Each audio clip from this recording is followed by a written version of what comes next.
there's a lot of trauma and wounds that I never processed. I just been walking around and using self-help, using scriptures, using preaching sermons as band-aids. I wasn't never supposed to be here in the first place. And so from the day I was born, I had to fight against the odds. At 8 years old, I was diagnosed with a rare disease that they told my mom that she wasn't gonna make it from, called Peutz-Jeghers syndrome. So from the time I turned 8, I done had over 30 operations. I was just so numb and like shocked. It's like, dang God, you know how they say, God ain't done working with me. You know, or you go through trial, he give his strongest trials to his strongest soldiers. I'm like, I'm not that strong yet. What are you trying to create in me that I had to lose the most important people? Time and time again, on top of the other personal things that I got to go through. Lean in. Don't run from it. Don't hide from it. Don't try to mask it. Don't try to medicate. Don't try to medicate it. Lean into it. You have to push through the pain. Welcome to another edition of the CYR Podcast, where if you change your room, you will change your life. And today, we got my guy, Wes Zollicoffer, here on the show. Yes, sir. Tell us about you. Hey, I am chosen, a masterpiece, beautifully and wonderfully made, created in God's image. There we go. Affirm it. I love that. That. Bro, you've been moving and grooving a lot lately, man. I've been seeing a lot of your content pop up on my feed online, encouraging, motivating, like really doing your thing. I remember working with you a couple years back. Yeah. And really trying to figure out like what it is you wanted to do, what aspect, what avenue, what direction you wanted to go in your life. And so now you have this brand that you've been promoting for yourself, R2O Life. Yes. Can you tell us a little bit about that? Yeah, so R2O Life is really my life and how I've been through my life rising to the occasion and how I continue to rise to the occasion. And I share tips, fitness, physical, mental, and spiritual tips and coaching that I've experienced that I shared, and hopefully that will help somebody else going through the same things or who will go through something. Most definitely. What does R2O stand for? So R2O Life is rise to the occasion. Oh, okay. Yes. That's smooth. Yes, smooth. Appreciate it. Was there like a creative process behind coming up with that name, or like did it just all of a sudden like click for you? I thought about it a few years ago, and I'm a nerd at heart. Like I would be like a scientific PhD if I was studious enough. Yeah. But I love like the elemental chart, and H2O. And I was thinking about it and, rise to the occasion. And I was thinking about H2O, and that's when it popped up, R2O. I feel that. I feel that. All right. I want to hop right into this then, bro. Yep. When it comes to just like mindset, I believe that's so important. Like I think that's the key to everything. Any type of change we want to have in our life, physical, financial, like all of that, like it all comes back to the mind. When it comes to your life and when it comes to your brand R2O Life, how do you really start to get into shifting mindsets from things that might be, holding us back or holding you back in one area or aspect, and creating that new reality or that new future for yourself? Yeah, so my scripture for my life and for the company is Romans 12:1-2. It says, I urge you, brothers and sisters, to present your body as a living sacrifice, and then to be transformed by the renewing of your mind. Then you will know God's perfect will for your life. So for me, that connects on all the three things of R2O Life. That's mental, physical, and spiritual. When I connect what I'm trying to learn in the gym or use the gym to help to set my brain on fire or to get it working, because it's not just for our physical muscles in our body, but also our brain is a muscle too. So when I'm trying to learn something or process something, or because the workout is so hard, that might bring up something that was hard in my life or that is hard right now that I can process. And then I use the word with prayer and meditation. So meditating on Psalms 23, that he is my good shepherd, and that he's always with me. That's what I really been sitting on. And everything that I'm going through mentally, I'll take it to him, because I realize that my brain is what caused a lot of the problems. So I can't usually use my brain to solve them. So I have to go outside of myself, either through therapy, but mostly through the scriptures and praying and journaling to figure out, okay, what's really going on, and asking myself those questions that will help me to get over those blocks. So it's really a multifaceted approach. Yes. It's combining all of the different tools, resources, physical tools, getting your body moving, getting in your journal, getting in your word, talking with God. Nutrition. Nutrition is big. Nutrition is big. And we're going to talk about that too, bro, because not to hop all over the place, you also are culinaire, bro. You chef Wes. Chef Wes. Yeah. So I've been doing that. Like, it's funny. I love seeing people's face when I feed them, but that's my way of serving hospitality. Now, when it comes to serving others, my form of hospitality, I like to run the whole thing. I like the guest experience, but really, when it comes to my cooking, I like that more on a personal level. So my family and friends get to experience that. But I did have a business as well. But when it comes to business side of it, I really like the whole thing. I want to have the whole experience. Let me hire the chef that's going to, got my flow of food or something that I like, and then let's move from there. But as far as the hospitality business, I love serving and I love, talking with the guest. But as far as cooking goes, my family and friends get the, I love how I love them through that. For sure. I feel that 100%. But bro, back to what we were just talking about. You were mentioning your brand just being an expression of how you are overcoming things and how you are shifting your mindset through experiences in your life. What are some things that prompted you to want to be able to birth this brand, and the experiences that you went through that helped you to be able to create it? Yeah. So throughout my life, well, I'll start by this. From day one, first of all, they told my mom she wasn't going to live. They should just keep her in the hospital when she was born. She wasn't supposed to live. Then my grandma adopted her, and they said she ain't going to live until 10. You might as well just keep her here. I wasn't never supposed to be here in the first place.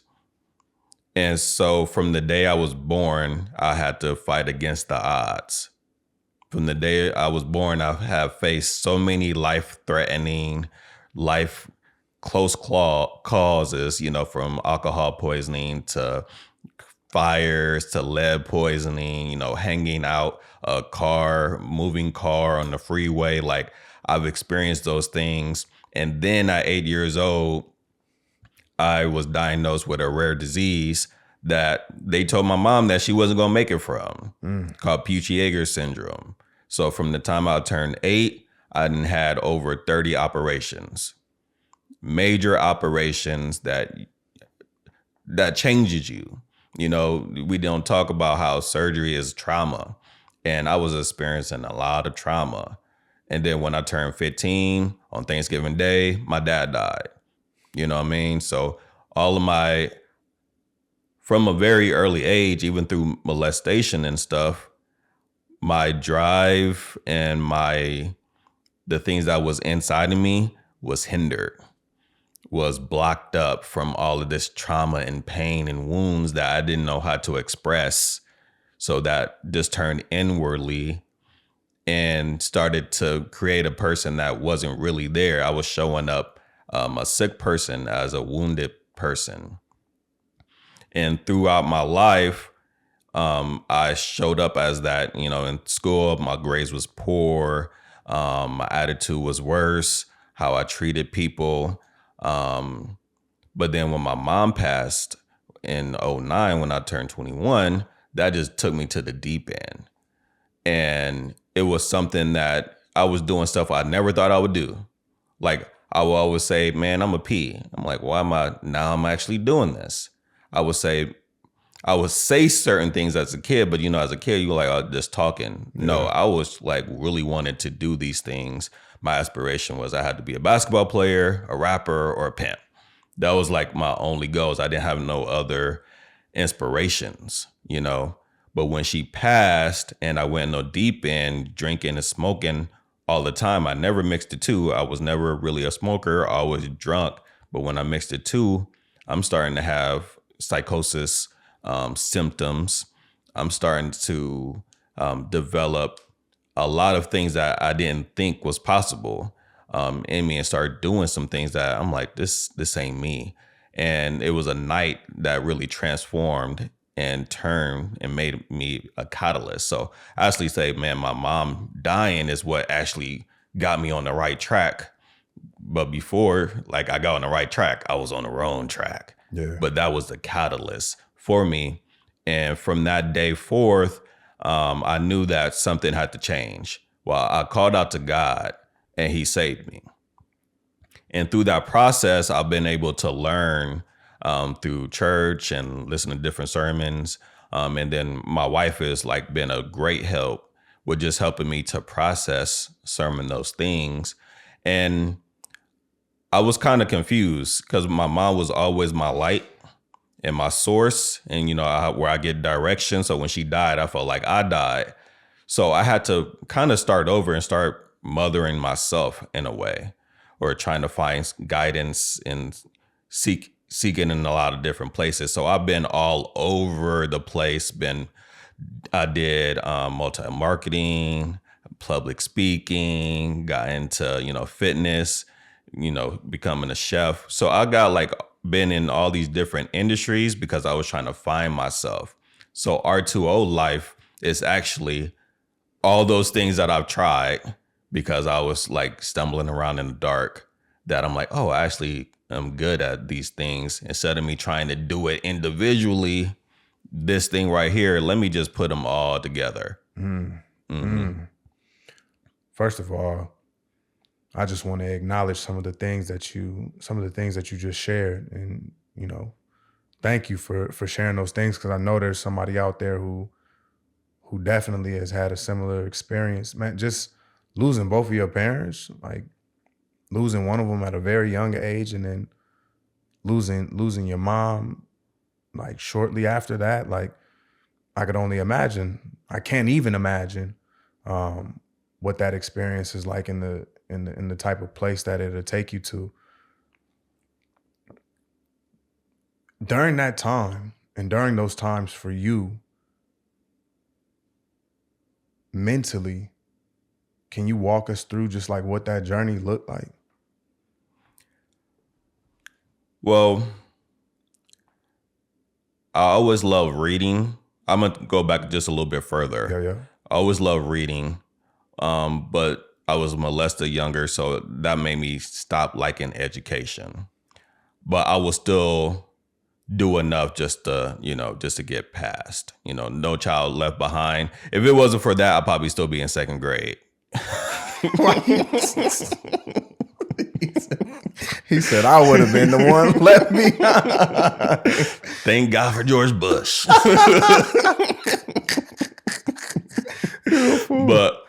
But then when my dad died, that just went to a whole nother level. Like, I don't even know how I graduated high school for real. Yeah. Like, that just went to a whole nother level. I was already a class clown before that, but when he passed, I just became this non-existent, barely showing up to school, and like I said, I thought my way out was just going to be rap or the other options that I mentioned. But I saw that in my family. So it wouldn't have been a big step away. You know what I mean? It wouldn't have been like out the norm. Like, oh, Wes is doing this. I can't believe that. It's like, I didn't have too many like examples of people going to college like that. You know what I mean? So, but when my mom passed, that was a whole nother level.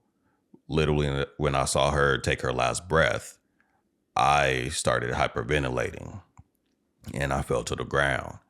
And during that process of grief, because I'm mixing weed and alcohol, I'm hearing voices.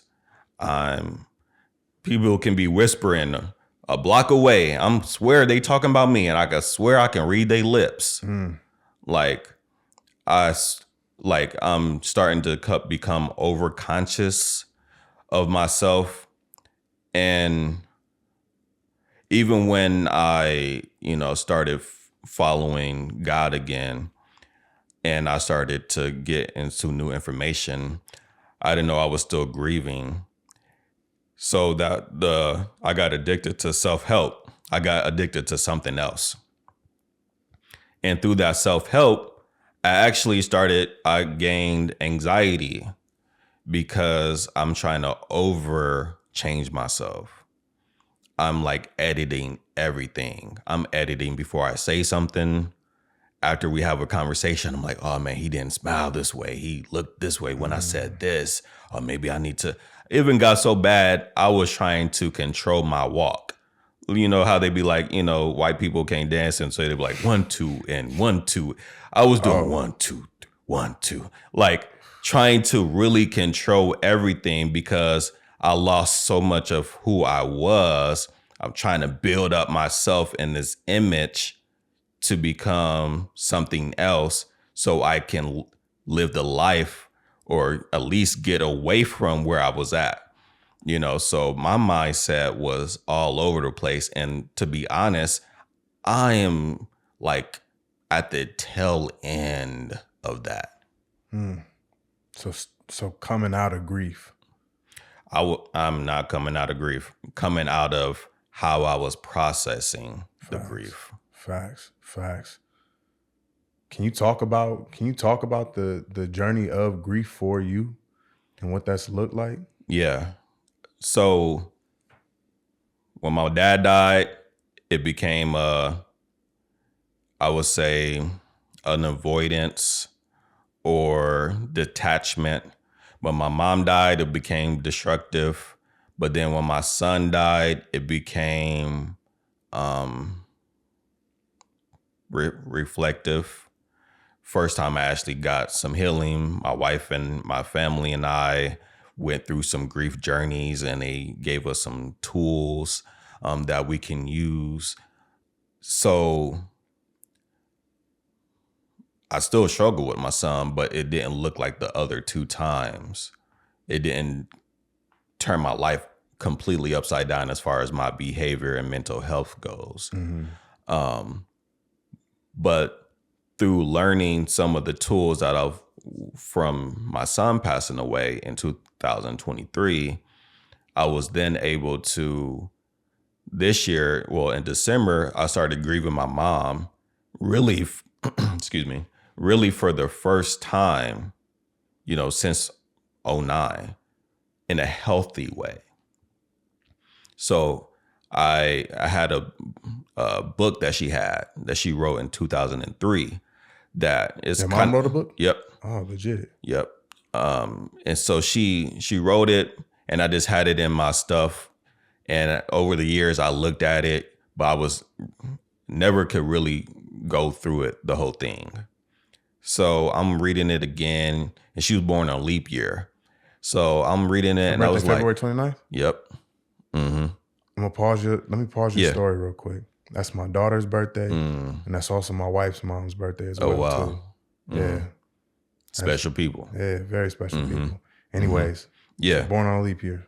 Yeah, born in a leap year. So last year, I didn't do anything for her. She would have been 60, because I was just grieving my son. And so I knew my siblings wanted to do something, and they always looked to me, even though I'm grieving. So I'm just like, you know what? I think this will be beneficial, not just for me to have, but for them to have. So I went on a process of editing her book and making it flow. And while I was doing that, that was just bringing up so many memories that I suppressed, but in emotions as well that I never processed. And like for the first time since she passed, I was able to hear her voice through her written word. And that was doing something crazy to me. She wrote a chapter about my birth and the process of going into that. And I could just hear it. And she just ends it with, "I love you, Wes," and that just was like, it just, even right now, it's just very emotional because I'm like, man, it's powerful. And so I edited it up and I got it bind, and then I gave it to my siblings and a couple of my aunts, and they all, felt the same way. And so for me, that was a really good healing and grief journey, because grief is a journey. It's no end to the destination. 100%. 100%. What were some of the emotions that you experienced, like that you hadn't necessarily felt before? Because like you said, when your mom passed before, it was your grief looked like just destructive behavior patterns and not really identifying the emotions and experiencing them and going through them. And so as you were able to do this and, just the process of editing your mom's book and, really embracing and walking along that grief journey, what were some of those emotions that started to come up through it? So since she passed, like I said, I lost who I was. So I've been always trying to find acceptance and assurance and approval. But while I was reading this, and especially my chapter, all I can hear and feel was, I'm accepted. You are loved. You are chosen. Like I had my name been chosen since I was in high school. Like you are chosen. It's not because of what I do. It's not because of, but it's because of who I am. It is a reason why I am loved. And she loved me before I even was out of her womb. She was saying how she loved me. So I didn't have to chase love anymore. Just to feel love. Like, I believe a lot of destructive things that we do is because we don't feel love, either from ourselves or the people that are supposed to love us. And because I didn't feel that, I tried unhealthy ways and even more unhealthy ways. The even more unhealthy ways is, the drinking and smoking, and doing other crazy stuff. And the other unhealthy ways is trying to find approval through what you do. So I was feeling loved. It was overwhelming. I was typing at my school and I had to just stop and go take a breather, because it was just overwhelming. I can literally hear her saying these words and editing it, not just fixing, misspellings or something, but actually putting in things that I knew that she would be okay with me adding. And I just felt like, oh, we're collaborating. And before she passed, we wanted to open up a restaurant together. We didn't obviously get to do that, but this felt like, oh, we're working on something together. So it was like, oh man, I got my mom back. Definitely. I think that's a beautiful thing, bro. It truly is. It truly is. Just being able to really, just like that piece of life where it's like when we're able to come to that place and find the beauty in the unfortunate circumstances that happen and really start to create that meaning for ourselves. I notice, just like with a lot of my clients when it comes to therapy, like when they're going through their grief, the time where they struggle the most, because grief is always like, there's always going to be there, right? Like it never ends, and you're constantly having to learn how to grieve. And sometimes your grief, you're like, you're okay, I'm good. And then other times it like hits, and then other times it's like, I'm at all these different things, the stages of grief.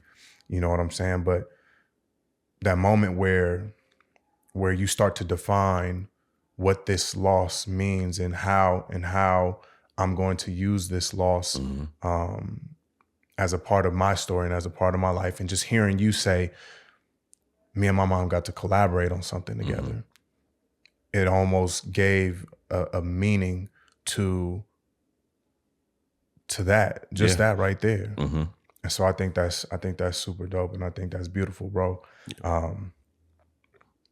You slid in there the grief of your son. Are you comfortable with talking about? Yeah, we can do that. Tell us a little bit about 2023 and what happened. Yeah, so Peachy-Yeager disease or Peachy-Yeager syndrome, PJS, is a rare disease. 1 out of every 500,000 people is supposed to get it. So for me, it was my mom and me. My other siblings don't have it.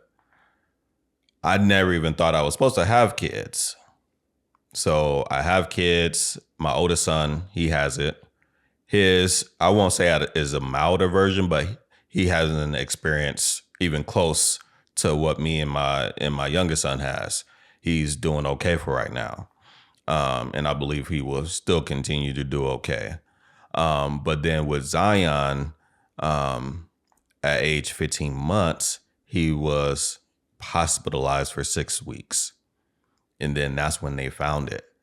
I believe he had it before then, because when they found it, he has so many and it was so big. So Peachy-Yeager syndrome is precancerous polyps throughout the colon and other parts of your body. His was huge, like the size of a fist in a lot of places. So he was hospitalized then, and he just was a medical baby from the get-go. And so we got the news in 23 of, I want to say, June or so, that he would need to have a transplant, liver, spleen, and bowel. And the time comes as middle of September or the end of September, and we get the call like 2:00 in the morning. I'm doing really well at my job. My wife is doing really well. And we just happen to be off at the same day, at the same time. Our kids don't got to go to school that day. So we think this is a word of God. Like, yes, this is a move of God. Yes, let's do it. I was thinking it was going to take like a year or two for it to happen this quick. I'm like, oh, this has to be God. So we said, okay, let's do it. So we rushed him to the hospital, and that whole year I was dealing with great pain too, tremendous pain. So I was like, okay, while he's in the hospital, let me go ahead and, check myself in, get some surgery. They said it was only going to be over the weekend type of deal. So I'm like, oh, cool. I can heal up in the hospital with him. We can heal at the same time and bond and, but it didn't happen that way. I got in there and I had to be in there most of October. He was in the hospital and he was going up and down. They had to do extra surgeries, infusions, try to do experimental things. And then I finally got to the hospital, got to spend a few days with him. But his body, he has so many dang surgeries that he just couldn't take it anymore. But with him, I gained strength from him because this was my first time I thought I was going to die. Out of all my surgery, I'm like, this might be the one. But I would see him, on FaceTime. And I'm like, he ain't complaining. Like he's barely crying and I know he's in more pain than me. So I gained strength to get out to see him, but I just knew he just had that same look that I see in every person that I love look right before they pass. I'm like, ah. And the crazy thing is we was talking by faith. We was praying by faith, my wife and I, praying. But without us knowing, we both was having dreams of him being at his memorial, being at his funeral. But we still trying to, speak it by faith. It's like, no, God, no. That must just be the enemy talking. That's not you. No, we're going to walk by faith. But still getting these visions, still dreaming about it. And then he passed November 1st. And I was just so numb and like shocked. It's like, dang, God, how they say, God ain't done working with me. Or you go through trial, he give his strongest trials to his strongest soldiers. I'm like, I'm not that strong yet. What are you trying to create in me that I had to lose the most important people time and time again on top of the other personal things that I got to go through? Like, what is it that you have to have for me and my family for you to do this? It don't make sense. And it's supposed to be rare. Okay, I could see one son having it because I had it when I didn't think I was supposed to have kids. I could see one of them having it. But then two, how rare is this thing? And then for my Zion to go into the medical books as the youngest person to be diagnosed with it. Now they are changing when they're supposed to look at it. It was 8 years old when I got diagnosed. Now they pushing it back to 15 months. I think they should push it back even further than that. But I'm like, why is like this is unheard of? Like I'm in a support group for PJS, and this is the youngest case. People from all around the world. It's supposed to be so rare, but it's been me, my mom, and two of my sons. So that process, I had to heal from my surgery at the same time grieving my son. And that was a very interesting process. I never had to heal physically, emotionally at the same time before. And that just took a whole different level. Was that tough on you and your wife's relationship as well, too? No. I don't know what it is about our marriage and our relationship. I think our finances probably is more on our marriage than because it was more not on our relationship, but our relationship with God. Mm-hmm. I've been through a lot of death, so I was kind of like prepared a little bit. You can't be fully prepared. But this is my wife's biggest loss, especially after praying to God, for this. So I'm being the encourager. I'm trying to lean into God because I saw what my life turned into when I didn't. Yeah. So I'm leaning into God, trying to speak faith. No, babe, this is this. She wasn't there yet. So that's where our disconnect was. But she wasn't blaming me, but sometimes she just would just tell me I'm not there yet. And I'm glad I was a little bit more mature than I was before in the past and not try to force her to be there. So I would just let her be. Because I realized that even for me, I can be positive and speaking of faith and all this stuff, but there's going to be some times I'm not going to be there. There's going to be some times I'm down, but I have learned not to question God in that. I can question him. He don't mind my questions. He don't even mind my blame, but I learned not to detach from God, because of hard things happening, especially losing a son. So I think like for our marriage, and now we're, both good spiritually,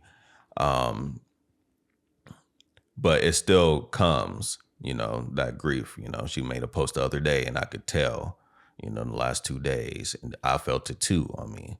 So it's just those times and making sure that we know, like, when we are having issues, that is not us, so. Facts. Can you talk a little bit more to the point of spiritually just being in two different places while you're grieving? Like, you wanting to lean more into God, your wife struggling with leaning into God. Because like you said, like, y'all have been praying, y'all really been trying to pour into your faith. And then it was just like, almost like hands thrown up, why God? Like, what is that experience like of, and can I even trust you right now, God? Yeah. So I understand where my wife is coming from, because that's where I was when my mom died. I grew up in church, even though I was doing ratchet stuff outside of it. Yeah. I grew up in church, so I knew, I heard my mom praying in the middle of the night. So I knew, but I didn't know from a personal standpoint. So when my mom died, I did go to that place. I did not want to talk to God. And it took me like 2 years to even have a honest conversation and yell out and be angry at God. And even when my son died, I didn't go straight to, oh yeah, God, you're good. No, I'm just like, I don't know about this one. It took me, maybe a few months, but I saw myself start slipping back to some old habits. Okay, I'm drinking a lot. I'm thinking about going to smoke some, going to eat some. I'm thinking about going to some places I shouldn't be going to.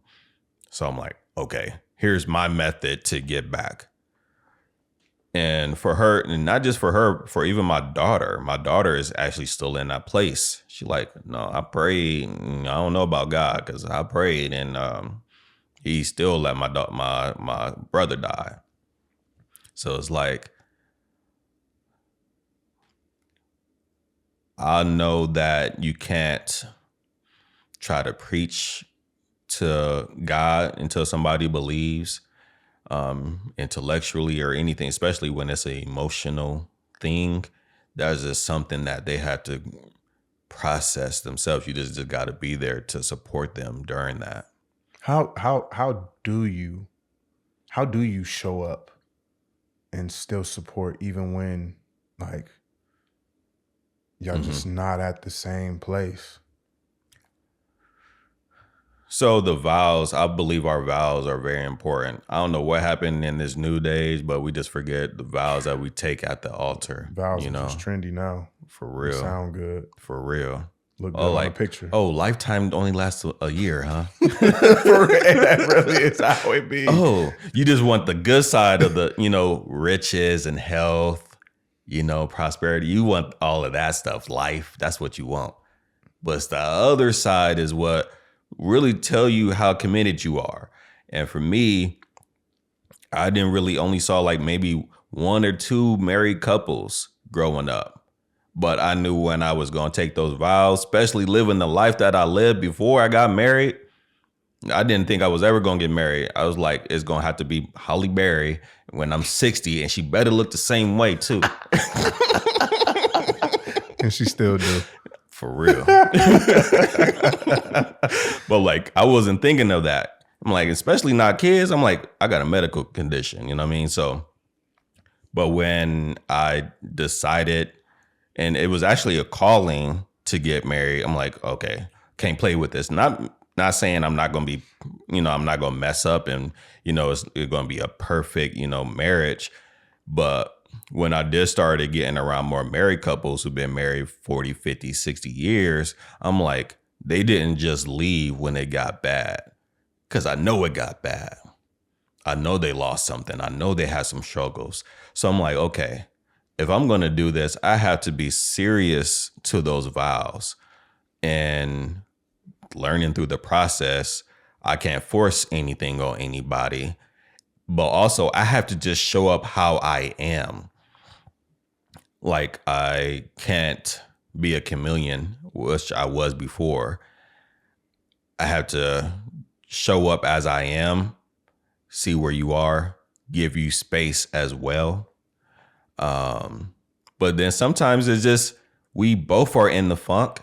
The house ain't getting clean. I ain't cooking. We about to, hey, y'all want Domino's? Like, it's just got to be what it is. Just knowing that this too shall pass. I just got to stick to that. Mm-hmm. Were there ever times where, as you're going through that and you're experiencing that, were you two just like completely like mentally disconnected from one another? Because I know with grief and with people being at different spaces in grief, like that can tend to happen. Yeah, I think so, because I've learned to be optimistic, but like now I'm becoming just a realist, but with the choice to be optimistic when I need to. So I was coming in from work like, oh man, God is doing something, you know, and like, oh yeah, I can see these things moving. I'm always trying to connect dots because it has to be a reason, God. There has to be a meaning why you took my son. Let me try to find this reason. Yeah. I'm trying to find the meaning, because if I don't, then it's all despair. If I don't, why am I even doing this? And there will be times where I come in and I'm talking this and she just be looking at me, where I'm trying to talk the scriptures and I could tell she ain't really trying to hear all that. Or she would tell me, Mm-hmm. And I had to learn like, okay, write that in that journal or talk to my therapist. But also, I'm not always going to feel like this either. And she might be the one that needs to encourage me. So I've just learned through the past. It's like, okay, I have to show up how I am at that time. And also I was diagnosed with bipolar. So I know my moods can switch anyway. So I've learned like this radical acceptance, knowing my symptoms, but not blaming that, but like knowing, okay, this is how I am, making sure how I am is not overly influenced by these other things, and make sure I'm giving my wife the space to have her feelings and emotions and thoughts about God, and my daughter now too. So just learning to give people space and take those vows seriously. For sure. You mentioned working with your therapist. How important has it been for you to tap in with the therapist throughout this whole journey and this process? Yeah, so I had to get a therapist even before my son passed, because although I was doing all the self-development type stuff, I kept running into the same problems, and my moods was just all over the place, and I wasn't able to stick to something. And my wife was like, "Go, you need a therapist. You need a therapist." I was like, didn't want to, or then I'll go, but then I'll be feeling good. So I'm talking to him, and I literally had a few therapists tell me, "Oh, you're teaching me something." I'm like, man, why am I here if I ain't your teacher? Like, but but like, then I would just walk out with just, oh, you might have just a little depression. But then I made a huge mistake that caused me to say, you know what? I really need to be honest.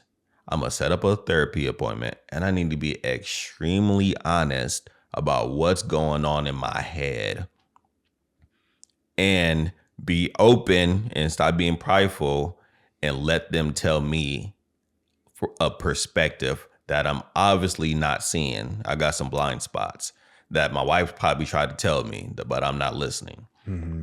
So by working with him, just understanding, okay, here's some of these symptoms that I have. But then also like, oh, there's a lot of trauma and wounds that I never processed.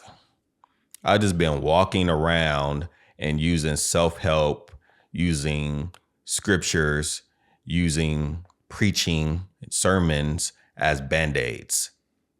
And I never got into the wound, never cleared out the scar tissue. And so that's why, even though got good intentions, those good intentions wasn't really covering up the infection that I had. So being able to first get out the infection, clean out the wound, then say, okay, here's some other coping things that we can do. Then moving on to, okay, here's how we keep moving the needle. Got it. Kind of a side question off of that. If there's somebody out there who's skeptical about therapy, because I truly believe like majority of us at some point in time was like, what I need to go to therapy for. And I think that's just the stigma that was brought up, that we were brought up with behind just mental health and going to therapy. Like, I ain't crazy. I don't need like, that's for people who quacked out. I don't need that. No. Right. But for anybody who might be carrying around that stigma and kind of hesitant to get into therapy, what kind of encouragement like would you give to them? So I would say like, I thought the same way because I thought it was help me out, psychiatry. Yeah. So I thought like they just gonna give me a bunch of pills. I've never been a medicine man. So I'm like, I don't want to do that. And then I didn't want to have a diagnosis. One, because I'm like, damn, I already got a diagnosis. I already got some other stuff wrong with me. I don't want another thing you telling me is wrong with me. But then I found out like, oh, it's conversations. We're just having conversations and you haven't worked. It's an open conversation and you telling me what you hear and I can choose to accept or deny.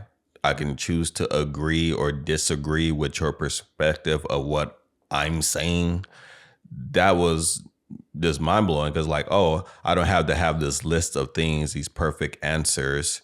And I don't have to try to hide what's going on. Actually, the more I get out, the more I open up and bring to the light, the more healing and the more relief and perspective, but also success, which I mean, mental success, spiritual success, emotional success I get because I'm not carrying all that baggage anymore. And our loved ones don't have the tools. They might be wise. They might been through some things. Like my wife is very wise, but I've learned she's not a therapist. I have to go to somebody because she can also get weighed down by what I'm saying too.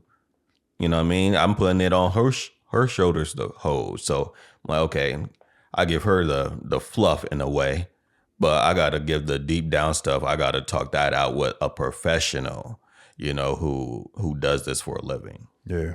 And I always try to tell people like one of the added benefits, because a lot of people will say, yeah, I got my friends, like I got my significant other that I can talk to and I'm comfortable with it. And I think that is good. Like you need people who you can do that with. But a couple of things you got to be careful of is one, they might be going through the same thing that you're going through. And so the perspective and lens that they're hearing you and that they're relaying information back to you might be at the same place that you at. And so what growth is really coming from that? Again, not to say that it's a bad thing to talk to them, but it's like you said, like when I'm trying to dig deeper and I'm really trying to figure this out, it's always better to go to a professional with those things because I'm not going to give information that's coming from a biased standpoint. Right. I'm not going to give information that comes from a place of, I'm also going through that as well. Right. You know what I'm saying? But I think at times too, even being a professional, like we go through stuff, you know what I'm saying? And so there are times where we call it countertransference, where we're in session and our clients might be describing something to us that we experienced. And it might take us back to that space. But that's also why we got therapists too, and why we do supervision, and why we, you know what I'm saying? Why we're like, we have to process through those things so that we don't bring that into the room. Yeah. But I think you hit a good point with that. But I have a couple other questions for you, just kind of surrounding grief.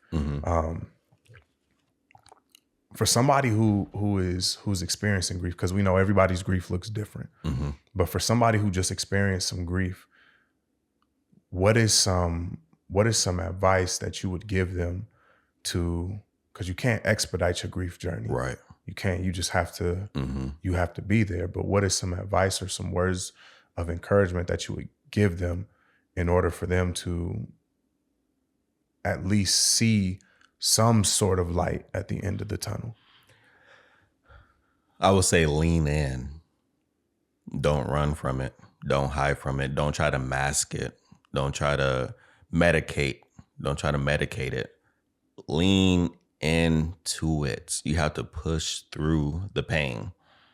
You have to push through it and sit in it at times. Me sitting in it after my son passed and then editing my mom's book helped me just identify. I love how you got the emotion chart. Help me to identify those emotions. Help me to identify those thoughts that's going on in my head. And where, like, these behaviors are symptoms, in my opinion. They're a symptom of what's going on. And sometimes, at least for me, I only had a couple emotions to describe how I was feeling. You know, I'm mad. You know, I'm happy. That's pretty much all I knew.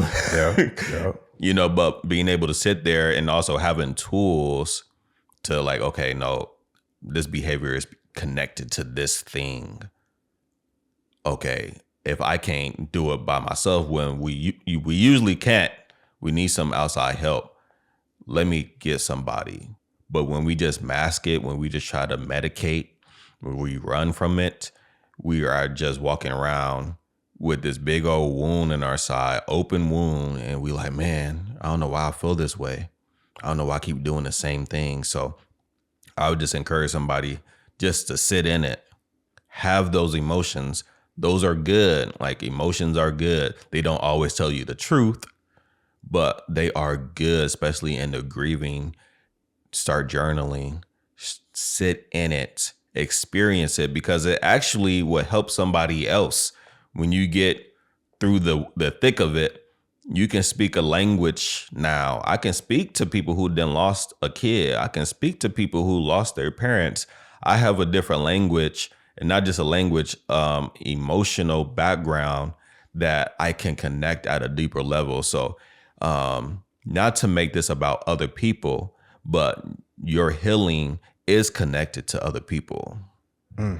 Can you real quick just touch on that a little bit more? Mm-hmm. Like, how is my healing through my grief connected to somebody else?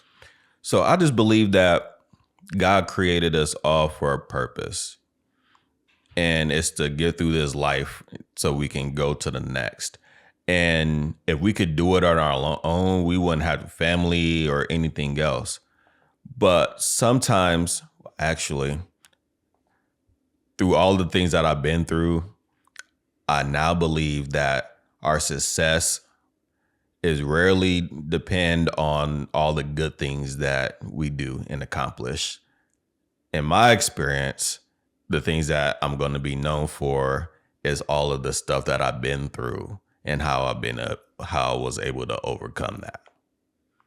And by me sharing my story, not just about what I've been through, but what I'm going through and what I probably will have to go through again, and not running from that. Not being like, and nothing to take away from like motivational speakers and stuff, but sometimes they talk from a place of completion. Mm-hmm. You know, you think, man, this person got it all together. I've learned that when I was doing that, I wasn't connecting with anybody besides a very few people.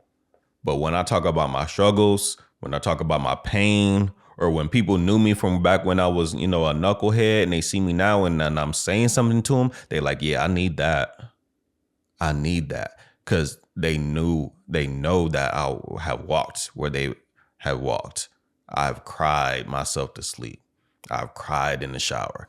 They can hear it. They can see it. They can feel it. So when they do that, it just brings a deeper connection, and they can say, if he can do it, I can do it too. I see. Our purpose is connected to our pain. 100%. I agree with you 100%. That truly is where our stories, like I always talk about this, like our story is what is going to change somebody's life. You know, there's so many people out here who want to help people and who want to do all these different things, and they do it from a place of just like you said, there's a lot of speakers who are just talking about like, you can make it, you can success, Right. And it's like, it's completely disconnected. Where you're going to make the most impact is when people see the journey that you had to take, when people see the struggles that you had to go through, because the reason that they're drawn to you is because they see, when they hear that bottom that you hit, that's exactly where they're at. Right. They're in the bottom, and they want to see how you got out of that. Right. They want to know how you got out of that. They don't care that you out of it now. Right. They care that you went through the journey to get out of that, because I need that exact same thing that you did. So I feel that, bro. I think that's what, like, the church and some Christians get a bad rap, because we can come from a place like that, you know, like, you know, soon as we found God or start going to church, we super saved sometimes. Like, we ain't did nothing wrong in our lives. Yeah. How can somebody connect with that, you know? You can't. Another question.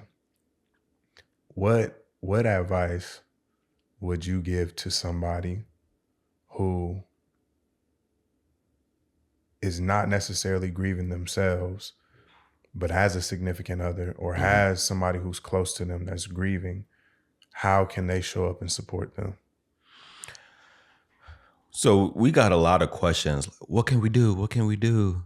And it was a lot of times like, I don't know. But if you got two eyes, you can see what is the missing pieces. Some people just sent us food to the crib. Hey, we about to come pick up the kids. Like, hey, go have a date night. Hey, I got the kids right now. You go do something on your own. Hey, let's just us two do something. Asking somebody what they need during a loss or grief or a hard time makes us more mad in a way, in a sense. It is like, why do I gotta tell you? I got another thing to do. I gotta now manage what you do for me. Like, I'm gotta manage all these other things. Like, can't you just see the need? Like, for me, people coming over, bringing laughter was healing. I don't have to, if you see my cars in there, pull up, knock. I'll let you know, but 9 out of 10 times, come on in. So I would say if you got somebody that's close to you, that's grieving, who's going through hard times, don't ask them what they need. Just see where the need is and fulfill it in the best way you can, if you can. Don't try to overcommit. Oh, I'm about to do all this stuff for you. And then you overwhelmed and you can't do it. Just even a small thing, a gift card, something that you see that if you was in a position that you know you will need, somebody hired a company to come clean our house. That was a blessing. So there's thoughtful things that you can do without asking. Got it. One last thing. I'm somebody who lost somebody very near and dear to me a long time ago. And I've been masking, I've been running, and I might not even realize I've been masking and running. And every so often, like, I just keep on getting hit with these waves. And I don't know why I feel like this. How do I get through that? Turn around and face the thing that you're running. Sit in it. Identify who you lost. Identify how that made you feel. I went through a program called Fresh Start. And I was so emotionally closed off that I had to play Mariah Carey's Lost Ones. Like, this is for the ones to get the tears running? Yeah, I had to. Because, you know, I had that tough exterior, but I had to play that and really let the emotions flow. And be okay with whatever emotions come out of that. but just knowing on the other side of that is some freedom. And you're going to experience the waves, but now it's not going to come and wipe you out. And it's not going to come and like, you're not going to be able to not know where it's coming from. You're going to be able to identify it, and you can connect with that person. When I'm missing my mom and I'm feeling overwhelmed, I'm like, okay, Mom, I hear you. I was talking about my mom and my son the other day with my wife, and a cardinal came and was singing. As you know, cardinal represents somebody lost you lost. So I hear a cardinal, and we got a little cardinal that makes noise and that we keep in our car. So just find reminders too, because forgetting doesn't help heal. Remembering does. Mm-hmm. Mm-hmm. One more question. How do I even know if I'm masking or running or like any of that? Because I know, and I'll preface it like this, like I know a lot of people in a lot of cultures, in our culture and so many cultures, like when we experience grief, like a lot of us get together, we roll up blunts, we drink, and some of us, we just do that for lifestyle. Mm-hmm. So how do I even know if I'm running or masking or like trying to avoid my grief in the first place? Are your habits destructive, or they working for you? Like, you can kind of look at your habits and see, what is this connected to? Because you don't just start smoking weed out of nowhere for no reason. Like, it has to be connected to something. But then on the other side of that, what we don't talk about is being a workaholic. Going straight back into work, working 40, 60 hours a week and trying to work. Now, there's different ways that people process that I learned through grief journey. That's one way, but it's not necessarily the most healthy way. If you just masking it would work, you know what I mean? Like, you can work and like still process, but if you just working to forget or to mask, that's going to do the same damage that smoking and drinking will. It's going to tear up your relationships. It's going to tear up your health. So sitting down, if you want to move forward, you have to sit down and really be honest with yourself and assess your behaviors, accept your thought patterns, assess your emotions to realize, am I masking? Is this from something else? And then dig deeper. You know what? Actually, I miss this person. Or actually, I never really got any help from when I was molested. I never really got any help when I got that church hurt. And different things like that. You were able to sit and then you were able to identify it, then hopefully get a therapist to help you to unpack it more and to release those things. Love that, bro. Good words. We're coming to the hour, man. It went so fast. I'm telling you, man, time fly by when we have a good conversation. I appreciate you, bro. I appreciate you. Like, just being vulnerable, talking about these things, man, and being open to hopefully be a light. Not hopefully, being open to being a light in somebody else's life, because somebody else out there is going to see this. They needed to hear that. Yeah. They're going through that grief right now, bro. And to just be able to hear your testimony and your story. And your whole brand of R2O Life, like, and how it even came about and where you're going and moving, bro, it's going to have impact, man. Is there anything that you want to leave the people with today? Well, first, I just want to thank you, and for the opportunity. Is always a blessing to be on the mic, because it's great responsibility. But secondly, I was praying. And God answered prayers, because I was praying on the way here, and I just, God, help me to share my testimony so that other people can hear this and be free from. And you just said that, I usually don't come from this standpoint, I have an agenda, and I got to sell something. But it's like, no, I got to share my story. And, especially I got to say from my wife, she encouraged me to share my story. So that's what I'm going to leave you with.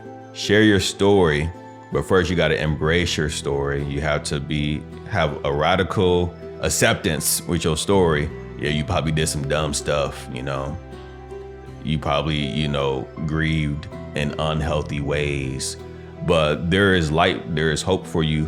because God, he created you in his image, beautifully and wonderfully made. You are a masterpiece. You are a creative being that can do all things. Like, there's nothing that you cannot do, but it's so much easier to do those things that you see in your head, that you hope for, when you don't have to carry this burden of grief or loss. And grief is not a burden, but the things that come with it, unhealthy coping skills, and from trauma and drama. But when you're able to unpack that, hopefully with a therapist, you would be able to go to a whole new level of creativity, a whole new level of purpose in your life. So that's what I would say. Love that. Yo, that's all we got for today's episode. Make sure you tune in to another episode of the CYR Podcast, because when you clean your room, you clean your life. Also, remember, CYR stands for Create Your Resilience. It also stands for Change Your Reality. We out.